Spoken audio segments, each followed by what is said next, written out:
Well, hello and welcome to this bonus episode of Shelf Analysis, another bonus episode. This is the second one we've done. Again, why do bonus episodes?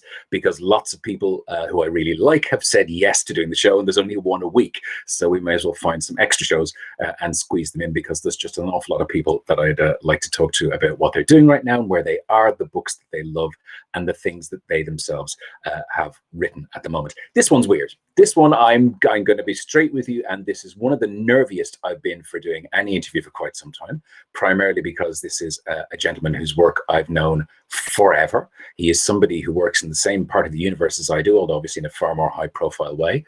And he's somebody who I listen to on radio every week on BBC Radio 5 with Mark Kermode, and have done for, I would classify myself as a medium to long-term listener. And as a result of which, it's strange about to have a conversation with somebody who you think you've had this one-dimensional relationship with for so long. And I'm conscious people have this conversation with me as well, but that's a whole other thing. I'm going to press the button. I'm going to shut up because, I'm just going to find myself wittering, which is the best possible word for it, and say, hello, Simon Mayo. How are you doing? Very nice to be on your show. Thank you very much indeed. I could start with saying hello to Jason Isaacs. It will confuse people, but it has to be said as part of the context of this, and I love the show.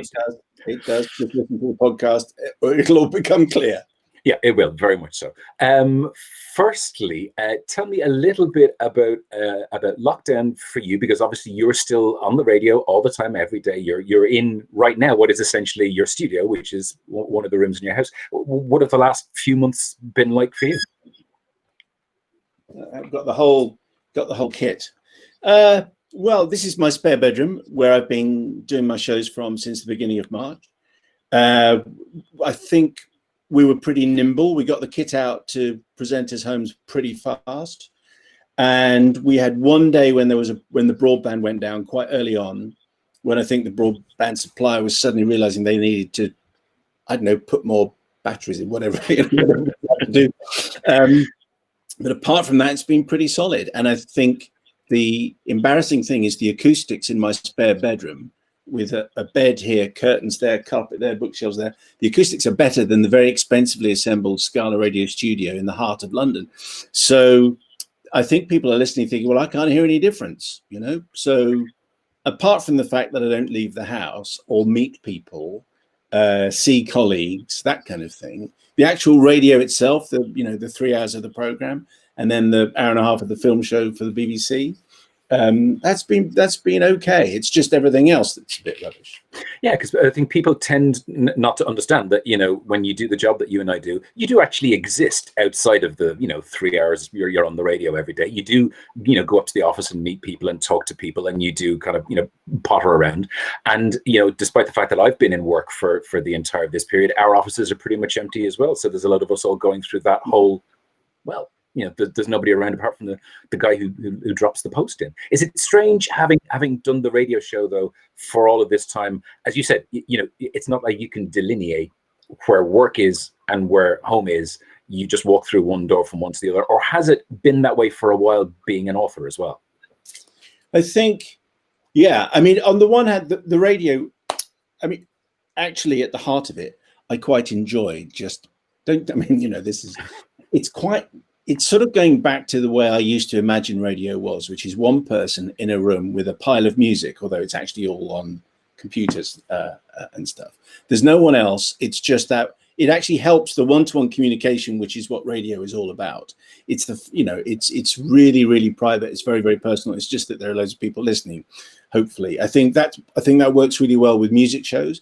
I think the film show has been slightly more difficult to make happen from here, because first of all, there are two presenters, there's me and Mark Kermode, and there's always a delay, and it makes interaction quite difficult. We also then have guests from wherever they are trying to promote their films, and then that makes it tricky. Plus, cinema is in a crisis. Certainly, I think independent cinema is going to be, it's going to be really struggling. I think the independent cinemas in the UK, I don't know how many are going to survive this. I think we'll go to the cinema for the big movies, and everything else will get streamed. So I think from a radio point of view, the music stuff has been great. I can sit here and play music, and I can do that all day long. The film show is slightly more problematic, but with a fair wind and some decent guests, then then we're okay. I think it's led to a little more wittering as well, which, to be honest with you, is my favorite part of the whole conversation. It's the bits at the beginning, it's the bits at the end, it's where Fairport Convention come in as part of a conversation. That to me has been, it's been one of the small plus sides of it. Oh, good. Well, you should hear the bits that get cut out. I mean, it's because sometimes we do stray.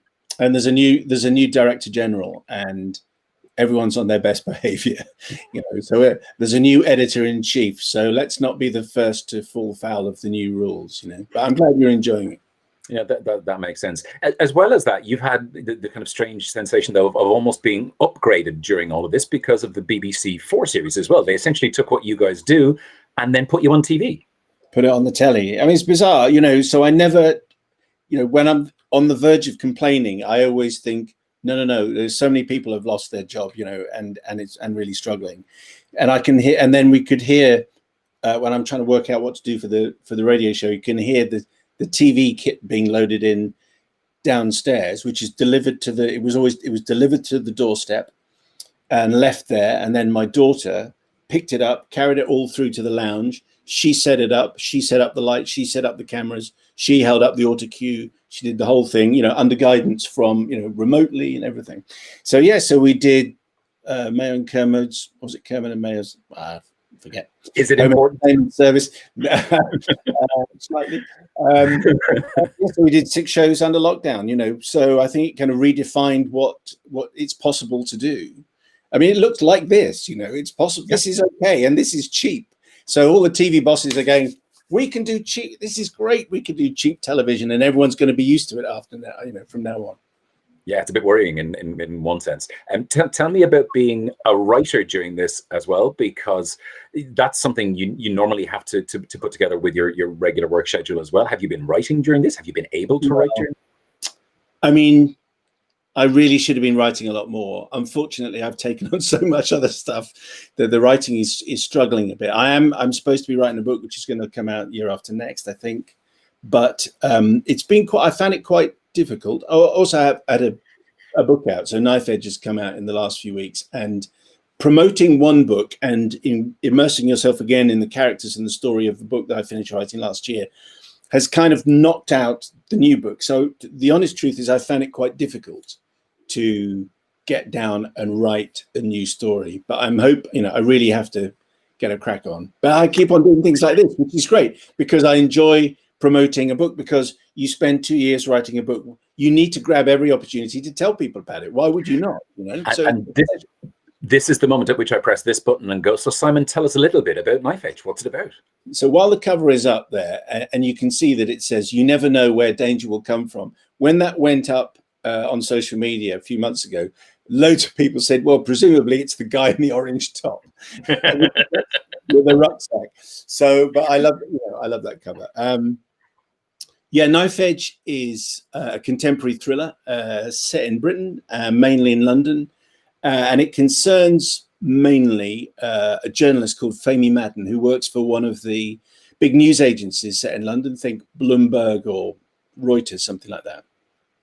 And she goes to work at the beginning of the book, and she's on the morning shift. Her job is called slot. What she does is like being a news editor. So she sits at her desk and she tastes all the different news stories that are coming in from her team. And then she decides which to put on the wires, stamped with the authority of the news agency saying this has happened. And then it's quite clear there's a series of murders get reported over, there are 7 in a period of 30 minutes on page 1 of the book. And she quickly realizes that there's a major incident that's happening in London. And then as the pictures come in, she realizes that not only has she heard of these people, but she knows them, and they're actually her colleagues, and they sit next to her, and it's the investigations team of the news agency, and they've all been wiped out in 1.5 hour.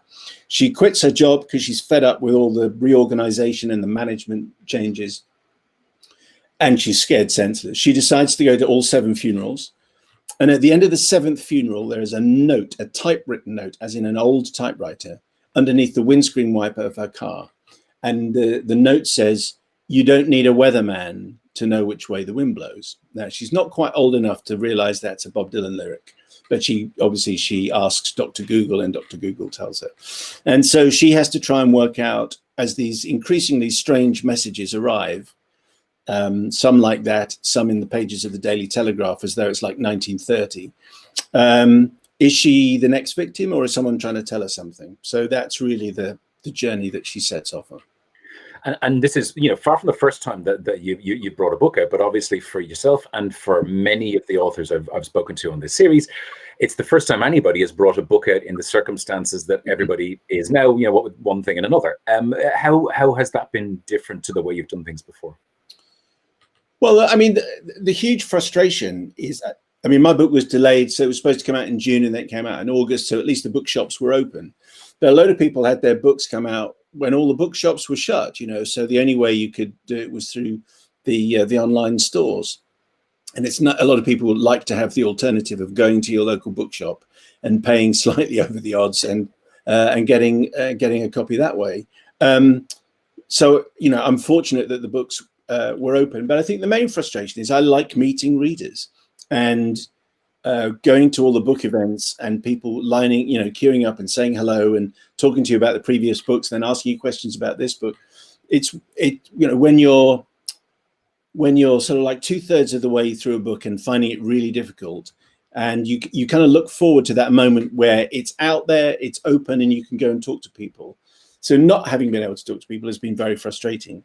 But hey, that's been the same for everybody, and I'm fortunate that it's out there and the reviews have been pretty good. So I'm happy. It's just maybe for the paperback. I was thinking maybe for the paperback, maybe next year it'll be okay. And then increasingly I'm thinking, well, maybe it won't be okay for the paperback either, but whatever. Yeah, I don't know. I've recently gone through that whole. I was booked to do an event, a real live physical event in a real festival in front of a real room of people. Wow. And because Dublin has been locked down to a different level, it means we can't leave Dublin. So that had to get cancelled as well. And then you go, okay, well then maybe it won't be this year that you'll physically get out to meet real people. I get that.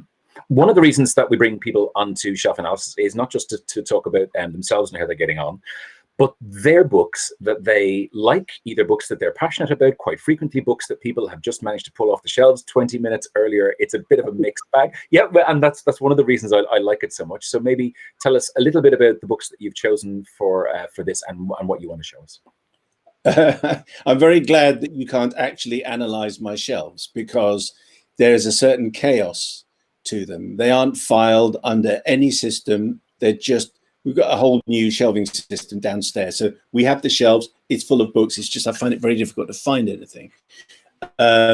So I have just thought, okay, I need to just grab some that I really, really, really like. I mean, no one ever knows what their favorite books of all time are. So in no particular order, okay? Okay. But Colson Whitehead, The Underground Railroad, is probably my favorite book of the last few years. It's just astonishing. So the Underground Railroad, as your viewers will know, was this system in America whereby escaped slaves could work their way up north, mainly to Canada, some to Boston, to freedom, to get some kind of freedom. And the Underground Railroad was just a way of explaining the families and the means by which you could go from A to B. What Colson Whitehead did is he turned it into a real railroad, and an underground railroad, obviously in the title. And it's a mixture of horrific. It's a slave novel. So it's horrific American history and fantasy set underground. Genuinely amazing. And due to the power of Twitter, it was one of those books where I slowed down as I got to the end because I didn't want it to finish. And when I did finish, we were on holiday in Iceland actually at the time. And I was sitting at breakfast, and I tweeted Colson Whitehead, who doesn't know me from Adam, and just said, just amazing. And he tweeted straight back. He was obviously just online at the time saying, I'm glad you enjoyed it. Anyway, it won the Pulitzer in 2017. I don't usually read Pulitzer winners, but I just thought it was genuinely astonishing. And that's one of the great joys of social media, is finishing a book, really liking it, and being able to tell the author whether the author notices that or not. They do one or the other. It's lovely. It's just amazing. Can you imagine as a kid writing, you might have, if you really loved a book, write to the publishers, find an address. Maybe you got a reply. Maybe you definitely wouldn't get a reply. Now it is actually possible to, even, J.K. Rowling and people with millions of followers, they still sometimes reply. Okay, this is, again, no particular order. This is the new cover of the Stephen King book on writing, A Memoir of the Craft. When I started writing, which was only 10 years ago, a friend of mine recommended the Stephen King book, and it's sort of part memoir and it's part, this is how you can do it if you want to. It's not one of those naff how-to books, but it is a very much an enabling book. And when you read it, you get some kind of sense of the discipline that you're going to need if you actually want to write a book, not just start a book, but do the middle bit and then finish it, and it to be of interest to anyone at all. So if anyone is watching this and thinking, I've got a book in me, maybe I'll give it a go, Stephen King's On Writing. That's the new cover. I think that's the reason I bought that book, was because I heard you mention it on the radio somewhere. Oh, really? And it was a fine choice. Yeah. He shares the same, he's older than me, but we have the same birthday. So I've messaged him. He doesn't bother to reply. So some authors do, and some authors don't. You can't win them all. Okay. So Philip Pullman, what to say about his Dark Materials, apart from probably the greatest work of imagination in my lifetime, I would think. Pullman is a genius. People will have seen the movie, disappointing. The TV adaptation is fantastic. Jack Thorne has done it again. Jack Thorne is a genius as well. But The Subtle Knife is my favorite of the three books. There is just something about his creative mind, allied to current scientific thinking and multiverse theory, which makes it, the best trilogy I think I have read, I would say. So, and The Subtle Knife is my favorite. Although Jack Thorne, who is writing the screenplay for Mad Blood Stirring, which is my previous book. So I've had a few conversations with him, and I think he's sort of changed the order of Subtle Knife into the TV series. So I can't wait to see what he's done, because everything he does is just fantastic. Should I just keep going? I got piles of them. No, absolutely, and I think you should. I think you're very, very right for anybody who's never gotten through the Dark Materials trilogy, or even maybe felt that they couldn't even attempt it. It's just one of the most extraordinary things of imagination that certainly I'd come across at that. Is it a kid's book? Is it a YA book? It's not really, but because the main characters are kids, teenagers, it got marketed like that. But the ideas behind his Dark Materials are grown up. It's the most grown up book ever to be marketed as a YA book. Yep. So I think it's incredible. Now, I couldn't find the book that I wanted, but Patrick Ness is another. I think he's one of the best writers out there. Again, an astonishing imagination. And when you were talking to Owen Colfer about his new book, this is quite a few months ago, I think, at the beginning, the beginning of lockdown. It reminded me of this, and I just can I read out a sentence of someone else's book? Please, I would be thrilled to. You would not be the first. Go for it. I think this is my favorite opening line of any book this year. Okay. You don't need to know anything. In fact, the less you know about it, the better. On a cold Sunday evening in early 1957, the very day, in fact, that Dwight David Eisenhower took the oath of office for the second time as President of the United States of America, Sarah Dewhurst waited with her father in the parking lot of the Chevron gas station for the dragon he'd hired to help on the farm. And that's one sentence. And at that point, I was thinking, that's all you need. Every writer loves to have a sentence which, in that, so it's America, it's the 1950s. There's a dragon coming. So anyway, you were talking about dragons with Owen. So I thought, Burn by Patrick Ness. Patrick Ness is just, again, his imagination is astonishing. And yes, there's a dragon, but it's not that kind of dragon. I think for readers, I mean, I count myself amongst that as well. So often you open up a book, you're in a bookstore, and providing the first line can grab you like that, it doesn't really matter if you don't know anything about the book, or you've never come across the author, or you haven't heard anything about it. Sometimes that's enough to make you go, okay, that one's coming home with me. Yeah. And that hooked me in straight away. So I got two others. Am I allowed two others? You can have as many as you like, sir. This won't surprise anybody. Born to Run, Bruce Springsteen. Let me just see. Is it a signed copy? Oh, yeah. Oh, okay. That's a humble brag of the best order. Well done. Yeah. Anyway, so it was one of my favorite interviews. But what makes this such a great read is, as it's quite clear in the book, he's had a lot of therapy for depression, and when someone has talked through their family life and their issues a lot, it seems to bubble to the surface very easily. So when he has this wonderful way of writing anyway, but when he's talking about his hometown, when he's talking about his family, he's worked all these issues out already. And I think it makes for quite a thrilling book. And of course, I was thrilled by the fact I knew that I was reading it and then was about to talk to him, which is, you better make these questions good, Mayo, But I love Springsteen. I'd probably play him still more than any other artist. I came to him quite late in the day, really. And Kermode would be snorting with derision because he only likes skiffle, where they only play with 2 chords, So anyway, so Born to Run, Bruce Springsteen. I think one of the joys of that particular book as well is that, sometimes when you read celebrity biographies, it doesn't really matter who they are. The bit at the beginning is kind of the bit you sometimes want to skim through to get, show me the interesting stuff about when you became a world famous actor or but this is thrilling, and it is the beginning bit to all intents and purposes. And that's what makes it all the more interesting. Yeah. And he talks when he's talking about his family, and I guess it goes back to what you were saying, Rick, about feeling as though you know somebody, and he writes such personal songs that you kind of feel as though you know about his life, even though you don't. And he's been doing some radio. I don't know if you've heard his radio shows that he's been doing, because in lockdown, he can't tour. He's been doing some radio shows, and it reassured me enormously to know that his mic settings aren't very good. So he might be the greatest, singer out there, the greatest performer that America's had in the last 50 years, but his mic settings on the radio show, someone needs to have a word, not quite as good as they should be. You need to get a proper Neumann or just nothing, frankly.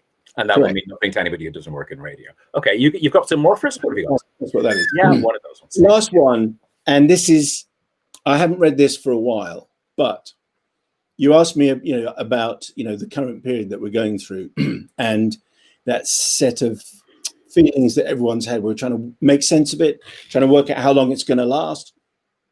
And so I hope this doesn't appear too pretentious. This is a book that I had at university. Okay. This is The World Turned Upside Down by Christopher Hill. It's a great book. It's a history book, obviously, about the English Revolution. And if you think we're going through a period of chaos, then you just read The World Turned Upside Down. I mean, the radical ideas that were out there and the sense of freedom that people had as they were liberated from the state. I mean, this is how they're sort of liberated from the state and liberated from the church. And this outpouring of radicalism that the printing press enabled them to propagate their ideas. Anyway, it's scary and revolutionary and enormous fun. That's what I think. I keep going, but I've probably mentioned enough books. There's never too many books, and that's the whole purpose of this program. Maybe before I finish with you, how do you feel about being interviewed? Because obviously you're somebody who, as part of your job, interviews people on an incredibly regular basis. Are you comfortable talking about yourself, or is this something you'd rather avoid? Well, I would far rather ask the questions than answer them. That's certainly true. So if you could hurry up and get that book finished, then I can interview you. I would, on the one hand, I want to get out and talk to people about the book that I've written, because I'm proud of it, and I think it's okay. So I'm desperate to do interviews. I'm desperate to talk to folk, and in the absence, it's heightened really by the fact you can't go to book festivals and you can't meet readers and you can't talk to them.